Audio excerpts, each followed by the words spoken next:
अस्सलाम वालेकुम। उम्मीद करता हूँ कि आप ईमान और सेहत की बेहतरीन हालत में होंगे। काफ़ी लंबा अरसा आपसे कोई राब्ता न कर सका, उसकी वजह जिन दोस्तों को मालूम नहीं, वो ये थी कि मेरे वालिद मोहतरम पाकिस्तान में वफ़ात पा गए, तो मुझे वहाँ जाना पड़ा और जो ज़िंदगी में ये एक बड़ा ही जाँ गसल मरहला है, मुझे उससे गुज़रना था। तो वालिद मोहतरम बड़ी अच्छी ज़िंदगी गुजार कर यहाँ से रहलत फरमाई उन्होंने दुनिया से। और कोई चीज़ जब तक आपके सामने मौजूद हो तो उसकी अहमियत उस वक़्त तक मालूम नहीं होती जब तक वो आपसे छिन न जाए। और जो ही वो नेमत आपसे छीन ली जाती है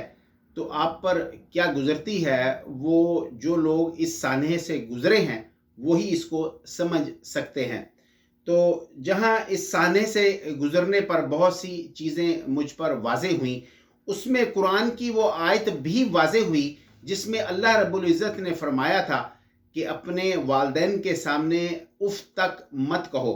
तो ये जो आयत है इसमें बड़ी सख्त वईद थी और बड़ा सख्त हुक्म था वालिदैन के एहतराम के मुतल्लक़। तो इसकी मुझे पूरी तरह से समझ उस वक़्त आई जब मेरे वालिद मोहतरम इस दुनिया से पर्दापोशी इख्तियार कर गए और मुझे वो उस मरहला जो था वो अबूर करना पड़ा उनकी जुदाई का। और जो चीज़ें जो मेरे ज़हन में खुली वो कुछ इस तरह से मुझे समझ आई कि कुरान में ये जो कहा गया कि उनके सामने उफ़ मत कहो। उफ़ इंसान उस वक़्त कहता है जब उसको कोई तकलीफ़ दरपेश हो,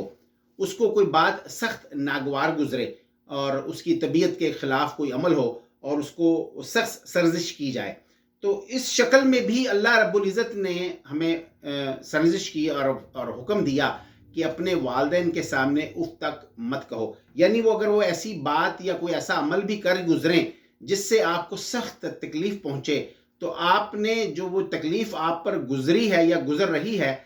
उसका एहसास भी उन तक नहीं पहुँचाना।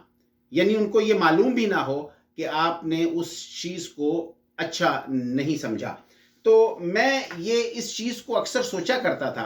कि ये इतना सख्त हुक्म क्यों है, और समझ कुछ यूँ आई कि वालिदैन ख़ासकर वालिदा और वालिद ये बड़ा ही यूनिक रिश्ता है इंसान की ज़िंदगी में। और ख़ासकर वालिद का रिश्ता तो ऐसा है कि इसकी कोई मिसाल दूसरी पेश नहीं की जा सकती। और वालिदैन और ख़ासकर वालिद जो हैं वो आपके मुतल्लिक़ जो जज़्बात रखते हैं या जो आपके मुतल्लिक़ वो फ़ीलिंग रखते हैं, वो आप उस वक़्त तक नहीं समझ सकते जब तक आप खुद बाप न बन जाएँ।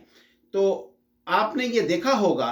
कि अगर वालिद मोहतरम या बाप आपको आप किसी उसको तकलीफ़ में देखें, तो आपको तकलीफ़ तो ज़रूर होती है, लेकिन उतनी नहीं होती जितनी आप अपनी औलाद को देखें तो होती है। जब आप अपनी औलाद को तकलीफ़ में देखें, तो फ़ौरन रब याद आता है और उसके बाद दूसरी चीज़ ये ज़हन में आती है कि काश ए मालिक,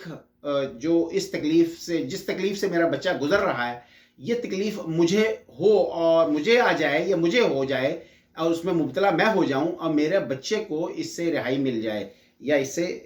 इसकी जाँ खुलासी हो जाए। तो कहने का मकसद ये है कि बाप को तकलीफ़ में देखकर या बीमारी में देखकर रब तो याद आता है और दुआएँ भी इंसान देता है, तकलीफ़ में मुब्तला होता है, लेकिन इतना नहीं जितना अपनी औलाद को देखकर होता है।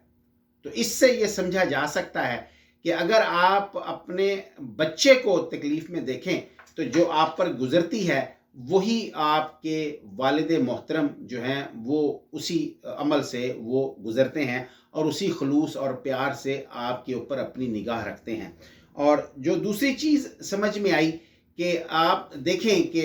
जिन दोस्तों को इस वाक़ये का नहीं पता, ये तारीख़ का हिस्सा है कि हुमायूँ एक शदीद बीमारी में मुब्तला हो गया।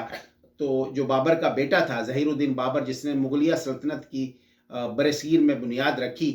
तो तबीब उसका जब इलाज करते थे तो और हालत जो है वो संभलती की बजाय मज़ीद बिगड़ती चली जा रही थी। और जब उनको कोई चीज़ समझ ना आई तो उन्होंने अल्टीमेटली बाबर से ये कहा कि हालात जो हैं वो हमारे काबू से बाहर हो चुके हैं या जा चुके हैं, इसलिए अब दुआ के अलावा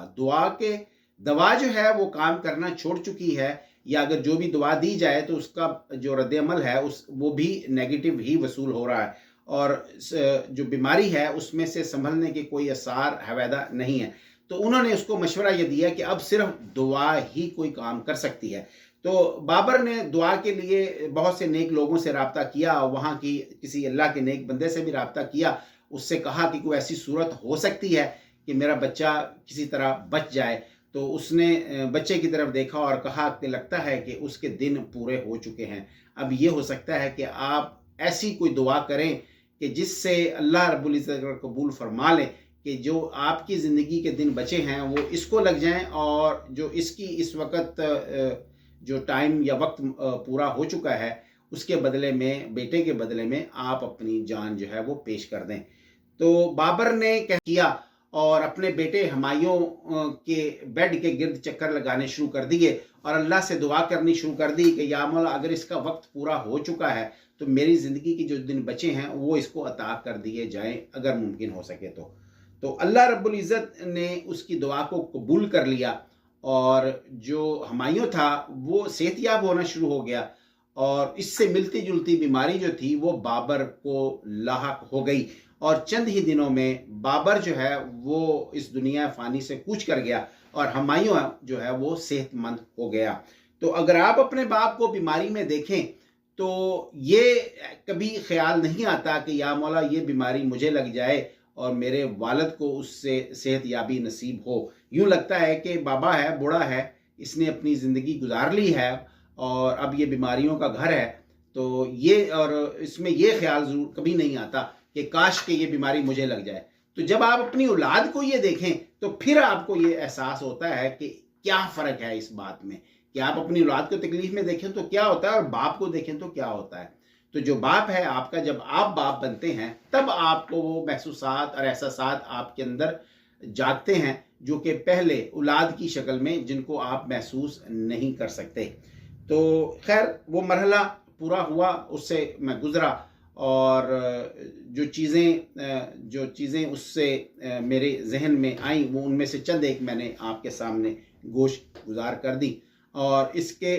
जो इस वक्त बहुत सी वाक़यात इस दौरान रोनमा हो चुके हैं, पिछले दो माह और उससे कुछ दिन ज़्यादा आपसे रब्ता किए हुए हो चले हैं। इसमें बहुत से वाक़यात रोनमा हुए हैं और आपसे वो वाक़यात की तरफ, हालात वाक़यात जो दुनिया में रोनमा हो रहे हैं उनकी तरफ आगे बढ़ने से पहले आपसे मुझे एक रिक्वेस्ट ये करनी है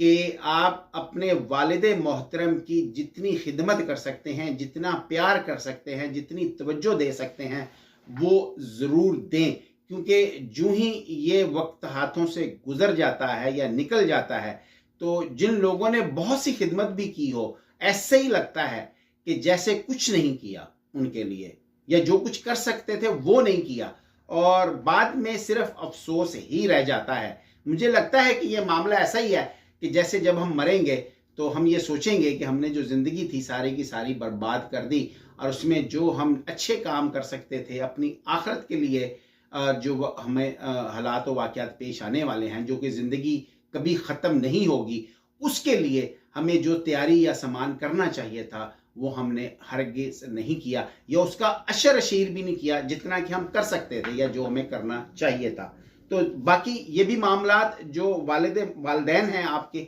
जो भी आप उनको वक्त दे सकें, सबसे इम्पॉर्टेंट चीज़ है कि आप उनको वक्त दें, नरमी से, प्यार से, मोहब्बत से जो आप उनको वक्त दे सकें, अच्छा बोल उनके सामने बोलें और टेंडरनेस अपनी शो करें, अपनी काइंडनेस जो है वो अपने अंदर आपकी जागजी होनी चाहिए जब आप उनसे मुखातिब हों। प्यार और मोहब्बत आपकी नज़रों में वाज़े होना चाहिए, झलकना चाहिए जब आप उनकी तरफ देखें, और अदब जो है वो भी वाज़े नज़र आना चाहिए। तो जो लोग इस वक्त मेरा ये वीडियो देखें, मेरी उनसे गुजारिश है कि ये अनमोल रिश्ते हैं माँ और बाप के, बाकी रिश्ते भी अनमोल हैं लेकिन ये सबसे अफजल हैं। तो इसमें जिन जिन के पास एक या दो वालिद या वालिदा मौजूद है, उसको चाहिए कि वो जो लम्हे उसको ज़िंदगी में मैसर हैं उनको उनके साथ शेयर करे, उनके साथ गुजारे और उनके साथ इतनी अच्छी तरह से गुजारे कि वो लम्हे उसको अच्छी यादों के तौर पे उनके जाने के बाद उसके पास एक असासे के तौर पर बचें और फिर उनको याद करके वो उस पर कुछ ना कुछ उसको सुकून मिल सके कि उसने अपने वालिद या वालदा के लिए कुछ अच्छा किया था, जो कि उसके साथ अब भी मौजूद है उसकी यादों की शक्ल में। तो अस्सलाम वालेकुम। अब इंशाल्लाह आपसे रब्ता रहेगा, और जो अगली वीडियो मुझे आपके लिए सामने बनानी है वो फ़लस्तीन के मुतल्लक ही है, क्योंकि ऑनस्लॉट जो है वो वहाँ पे जो कत्ल-ए-आम है और जो मैसिकर है, जो जुल्म व सितम की दास्तान वहाँ लिखी जा रही हैं या दास्तानें लिखी जा रही हैं, उनका सफ़र अभी जारी है। 1 साल से ज़्यादा अरसा गुज़र चुका है, उसमें अभी तक कोई कमी वाक़या नहीं हुई। मामला जूं के तूं ही चल रहे हैं। तो अगले वीलॉग में हम मिलते हैं आपसे और उसके ऊपर कुछ बात करते हैं। अस्सलाम वालेकुम।